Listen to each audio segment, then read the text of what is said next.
Hi, my name is David Mackenzie. I'm the music director of Mastersingers by the Sea. And if you don't know about that group, it is a wonderful chamber chorus that is based in Falmouth that is dedicated to singing unusual repertoire from all periods of the common practice era. That means everything from late Renaissance music all the way up into pieces that were literally written last year. We have a concert coming up in the first week of November, and we are just really thrilled about the opening of the season. The concert is entitled Festivo, and it is music of celebration of births and of special occasions, and just a celebration of life itself. It features music literally from the earliest periods of modern, what we would call the classical music period, all the way up to a work that was written in 2000 by an American composer. And it features sort of what has become our signature, and that is intimate music for intimate spaces, written by composers, most of whom you will know their names, but some you won't.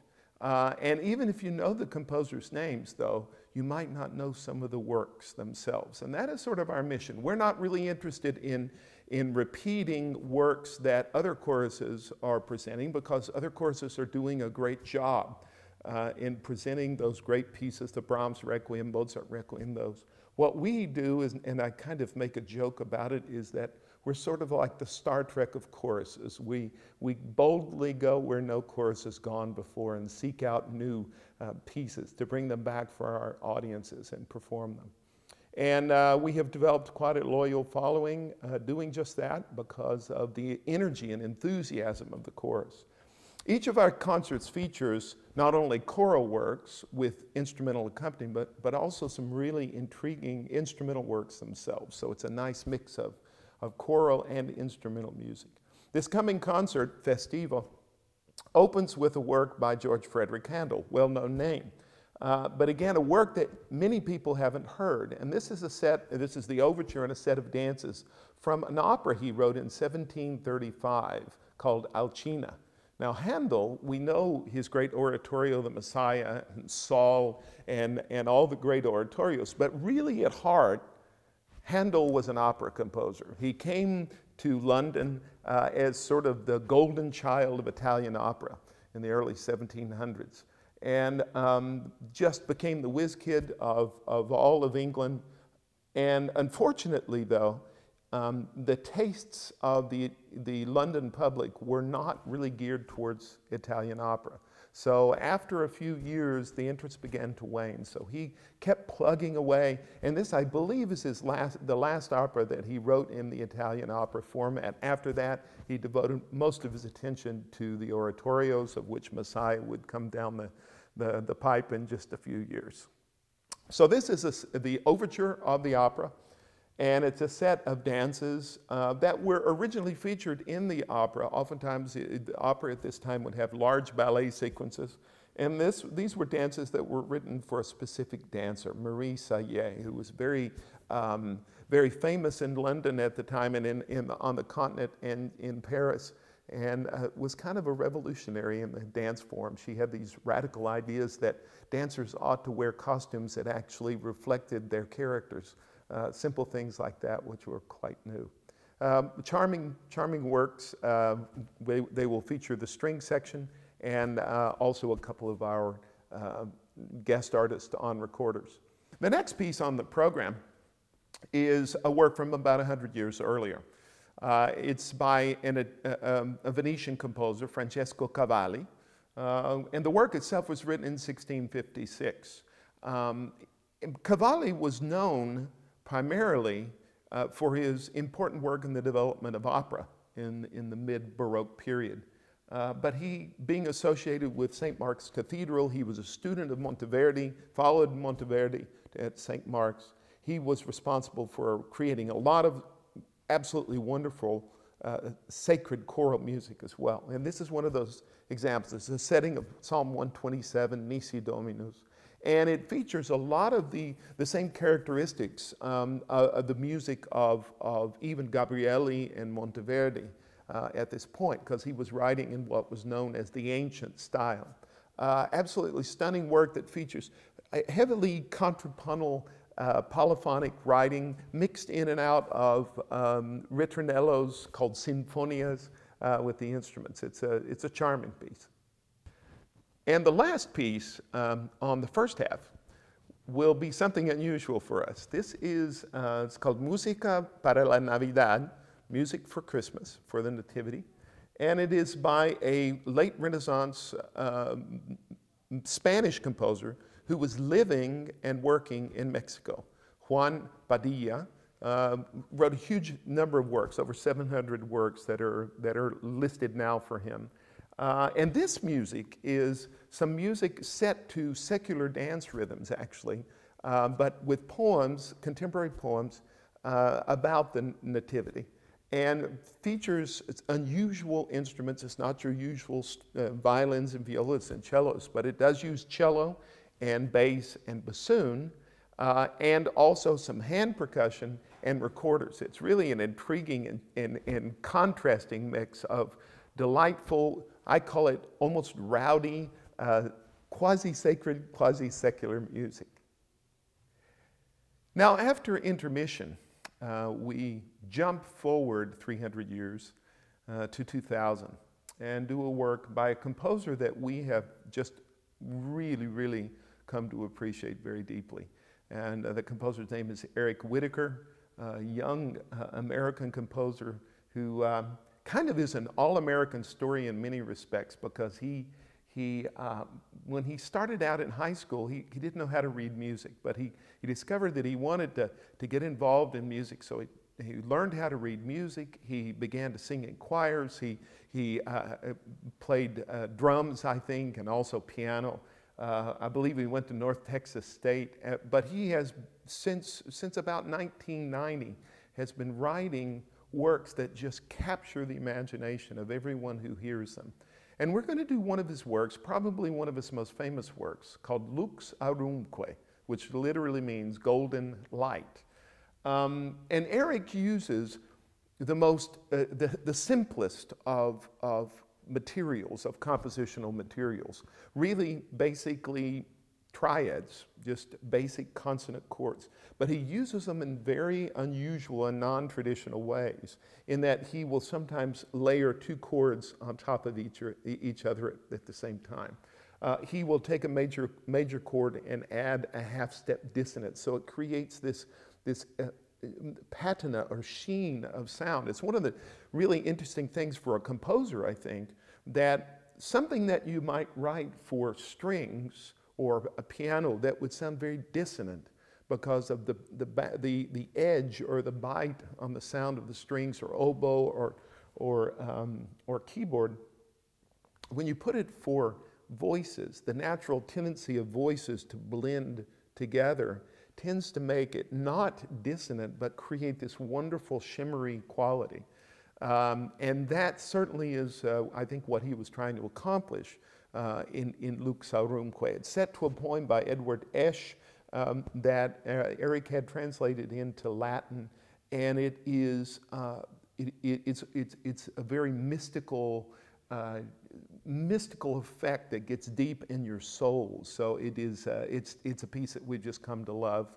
It's quite short, but it will seem almost like you have stepped into eternity when you hear it. It's absolutely a marvelous piece. Now we finished the program with two composers whose names everyone knows, Johann Sebastian Bach and Wolfgang Amadeus Mozart. The work by Bach is one of the 6 great Brandenburg concerti that he wrote in 1721. It's an interesting story about this. He compiled these concertos. Some he wrote or rewrote, some had been written earlier, but in 1721 he sent them off to the Margrave of Brandenburg, who probably his only claim to fame is that Bach dedicated these works to him, because he was a very minor nobility. He was essentially the protector of Brandenburg. And Bach sent these 6 concertos off to the Margrave of Brandenburg sort of as a job application. He was looking for a new position, so he put these together to say, here's what I can do, are you interested? And sad to say, he failed. He got no job offer back. In fact, these 6 concerti were duly filed in the Margrave's library and were not discovered for almost 125 years later. They were pulled out, they were cataloged. The value that was placed on them initially was something like the equivalent of 7 cents. When they were rediscovered after Mendelssohn had reintroduced Bach to the world, everything Bach suddenly became interesting. And they discovered these in the Margrave's library, and they were instantly recognized as works of genius. Now, of these 6, there are 3 concerti that he wrote using a much older style, the Concerto Grosso style, which was first introduced by Arcangelo Corelli in the 1680s. Vivaldi wrote many examples, as did Handel himself. But Bach, in these Brandenburg concerti, elevated the idea of the Concerto Grosso to its highest level. Now, the Concerto Grosso is a very simple concept. It makes use of what is known as the concertato principle. Concertato, concert, concerto, all come from the same root, the Italian verb concertare, which means to bring together, to harmonize, to assemble. And the concertato principle had been in evidence in music since Gabrieli, Giovanni Gabrieli in St. Mark's. Monteverdi utilized it, Cavalli utilized it. And it is the idea of opposing forces in music. The standard way in which it was utilized was that there would be a smaller group called the concertino, which means concert ino. Ino is the diminutive, so it's a little group.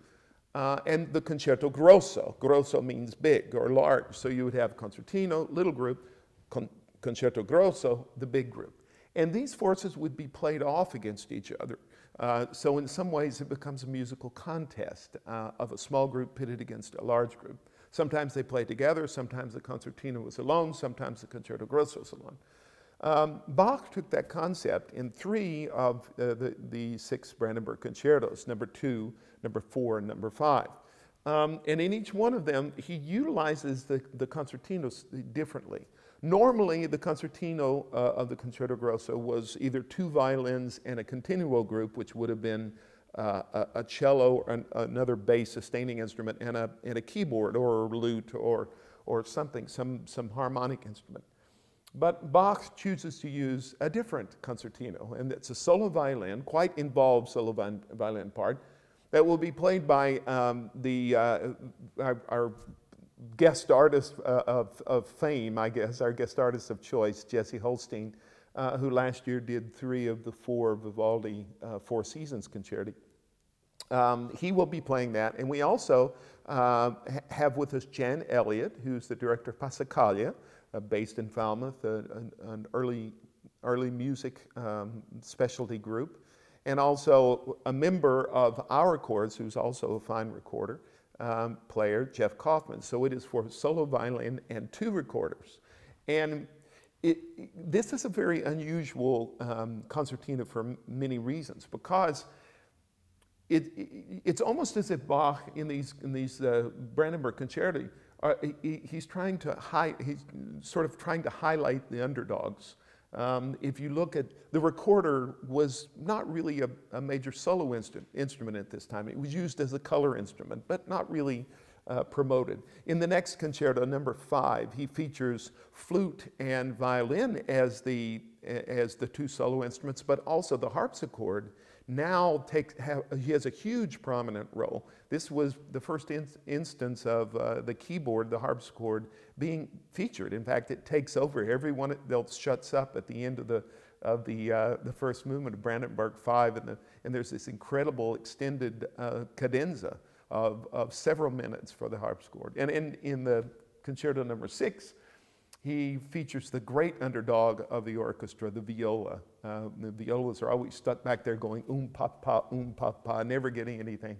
And so they're featured very, very prominently in this. So these are, in some ways, they're almost subversive in their promoting of the underdog.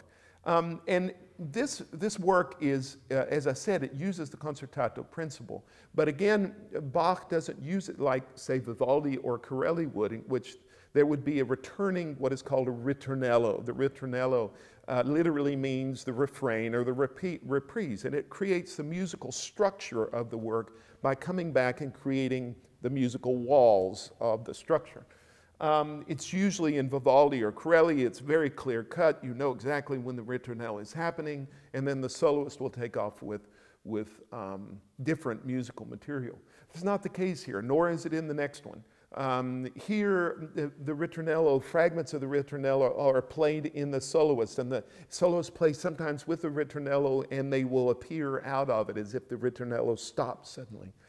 So he kind of teases us about expectations of when that ritornello is going to come back. It's really an amazing work, and we're thrilled to be able to do it. We're especially thrilled to have Jesse playing with us, and Jan Elliott and Jeff Kaufman. I think it's going to be just a wonderful performance in that church at St. Barnabas, which has the perfect acoustics for it. And the final piece on our program is by Mozart.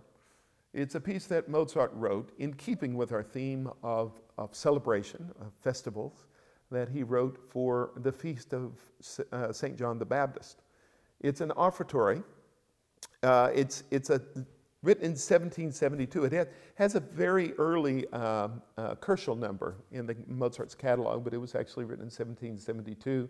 And Mozart wrote a huge amount of sacred music for the Archbishop of Salzburg, who he really didn't get along with very well. He felt that the Archbishop didn't really appreciate him, nor did the Archbishop have ideas that were forward-looking in music, and eventually led Mozart to leave his employ and eventually wound up in Vienna.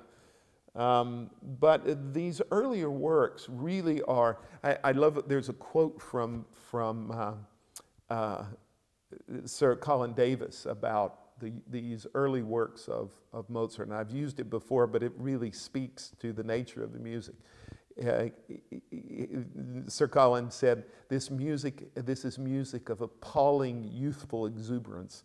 And it is just that. It's a composer who is fully in his mastery of his craft, and he has so many things that he wants to say, and he's trying to compress them in this very narrow box of what Archbishop Colloredo would let him do. So it is music bubbling with celebratory enthusiasm. It's for a 4-part chorus and an orchestra of a 2 violin section and a bass section and continuo. So the text is set in Mozart's writing in a very traditional way, but there are some unusual elements that really point forward in Mozart's writing about how he relates the choral forces with the orchestral force. There's a recurring theme that we hear very, very early on in the opening ritornello of the strings, which suffuses the entire piece and sort of brings it together. It's very unusual to hear that kind of thematic unity in a work that was written essentially for the sacred service, and at a very early point. This is, Beethoven was just born, and this idea of thematic unity had not really been expressed in music to the height that we will see with Mozart. So our first concert of this 2012-2013 season will be Saturday and Sunday, November the 3rd and the 4th. We do our concerts at St. Barnabas Church on the Green in Falmouth, which is just a wonderful environment. Very intimate, warm acoustics, and very easy to get to and find, and there's always great parking. So it's a great space for us. Our concert on Saturday night now has a new time, which I want to remind you about. Our concerts on Saturday night start at 7:30, and our concerts on Sunday afternoon start at 3 p.m. There is information on our website. We would love you to go and check out not only what we're doing musically there, but what we're doing in education as well. The website is Mastersingers by the Sea, all one word, .org.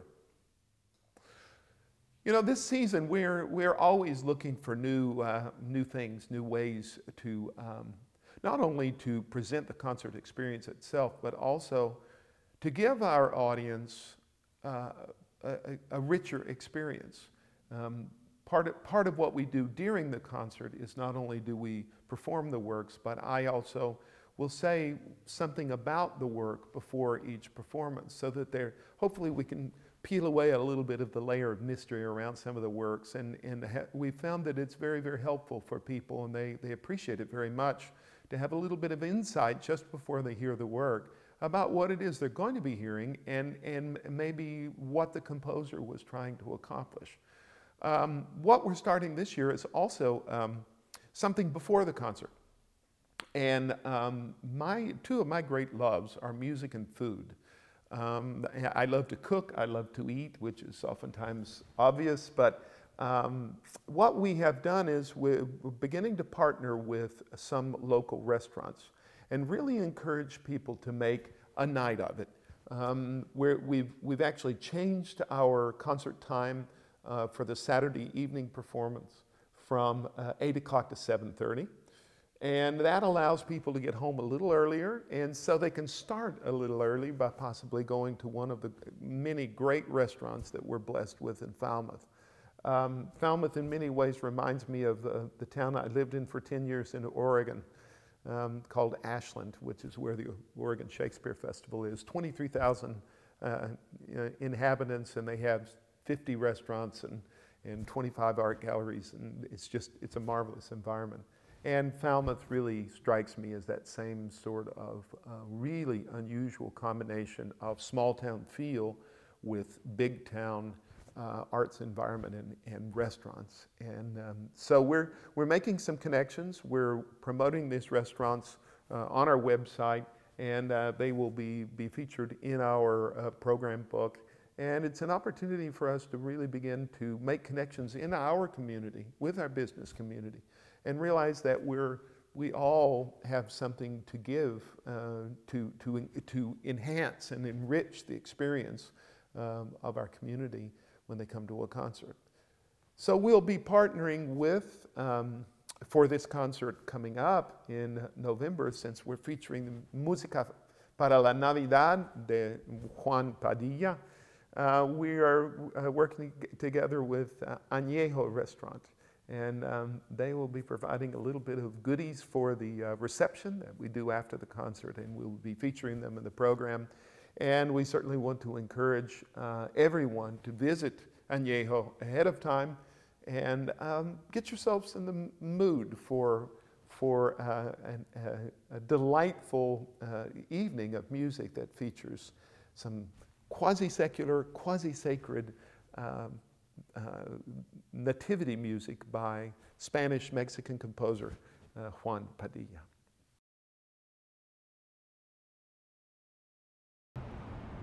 Hi, welcome to Falmouth. I'm Jay Zavala, President of the Falmouth Chamber of Commerce.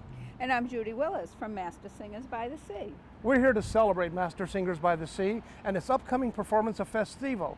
We're here in front of Anejo's restaurant because they're another member of the Chamber, and working together, they're going to have a wonderful reception following the Festivo production that'll be coming up on November 2nd, and we want you to be there. This is a great opportunity, a wonderful concert by the Mastersingers by the Sea, and we hope to see you there. Judy? Yes, well, it is November 3rd. Excuse me, November 3rd. That's right. It's Saturday evening, November 3rd at 7:30 p.m. and Sunday afternoon at 3 o'clock at St. Barnabas Episcopal Church on the Village Green in Falmouth. And Anejo's Mexican Bistro has stepped up to spice up the evening at the reception in this wonderful concert opportunity. Again, a little bit of the particulars. I know David Mackenzie's our conductor. What do we have in store? Well, we have a wonderful concert planned. The chamber chorus is accompanied by players from the Bedford Symphony Orchestra, professional players, and they will do a couple of instrumental pieces that people will enjoy, a Mozart and a Bach.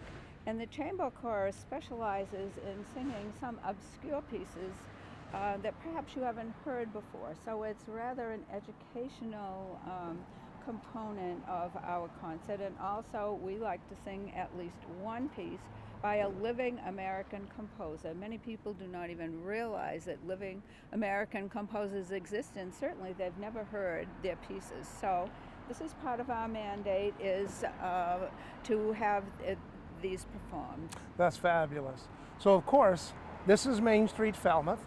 We expect to see you here on Saturday, November the 3rd. And don't forget that if you visit the Mastersingers by the Sea website, you'll see the full array of their schedule coming up not only through the remainder of 2012, but also hopefully some of the ambitious programs that are slated for 2013. The Mastersingers by the Sea are members of the Falmouth Chamber of Commerce, as is this wonderful restaurant on Main Street, Anejo's Mexican Bistro, and we hope to see you there. So come with us and celebrate life. Festivo.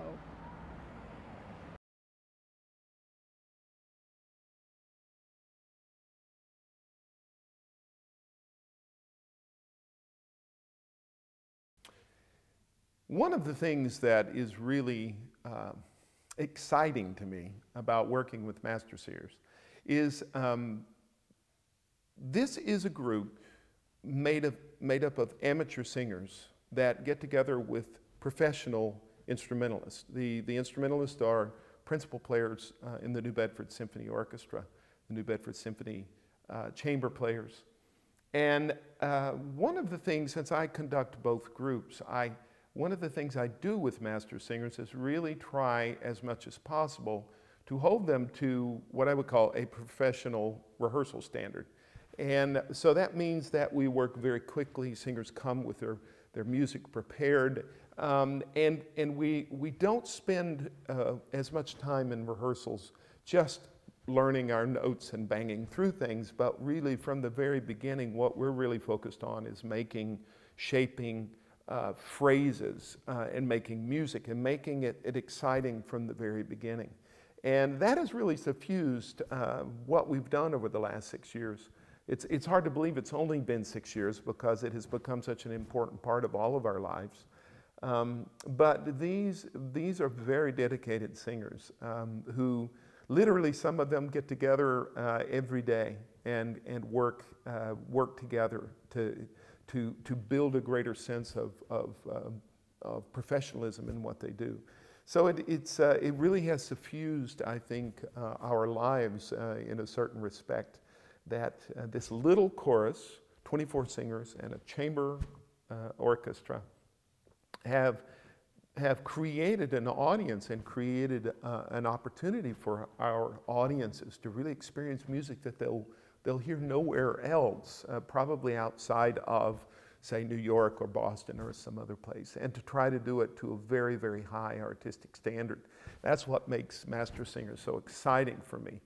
And it's a real joy to work with them. I oftentimes, I'm amazed at what they put up with from me because I push them very hard. And they just are ready to take on any challenge that we meet. So I have to say it's a great honor and a pleasure to work with them.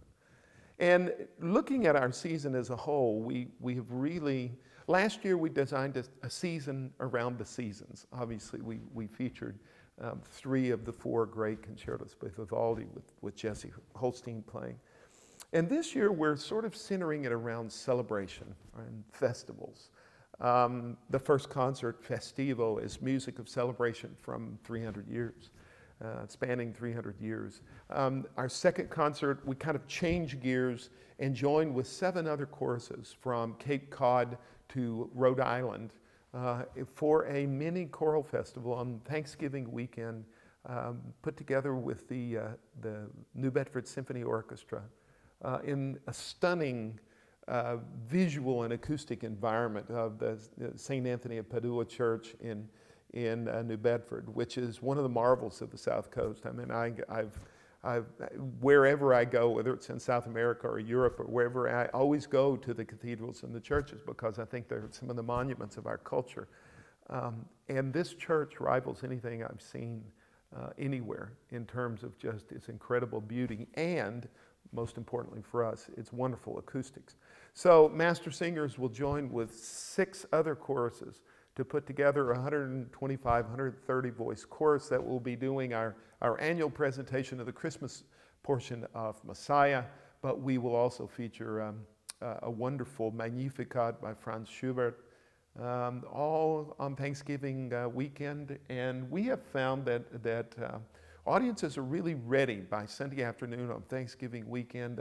They've had enough with the turkey, enough with the friends and the family, and if they looked at another piece of pumpkin pie, they'd explode. So it might be good to get out and come to a wonderful concert, and it certainly will be a wonderful concert with just incredible soloists.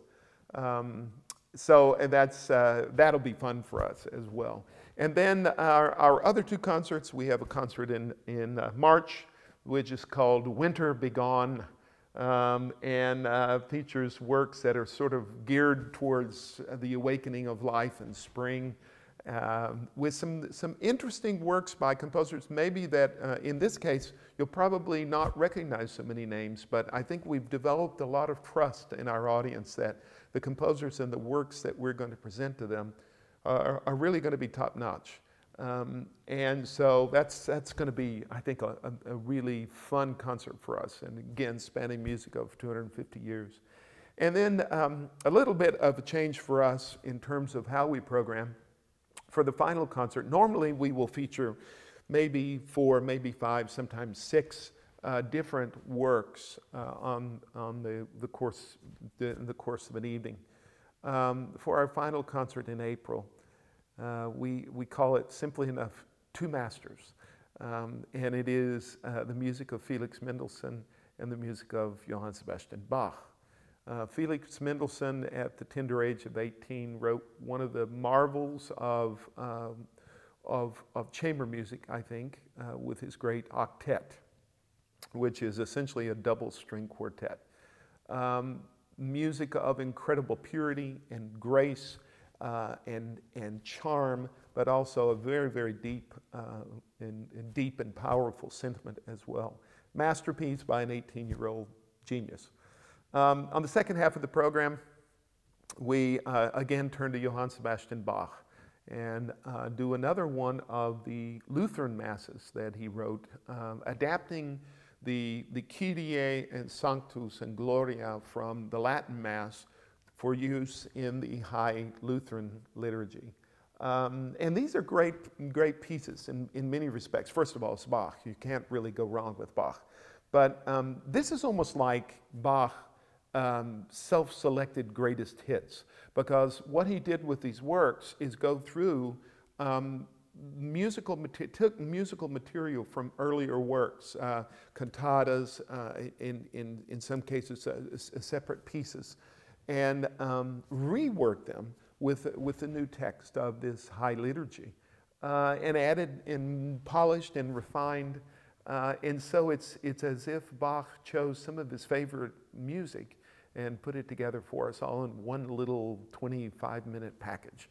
So it's really remarkable music, and the pieces are not done that much, and it's really it's a joy for us to bring this great music by Johann Sebastian Bach to you.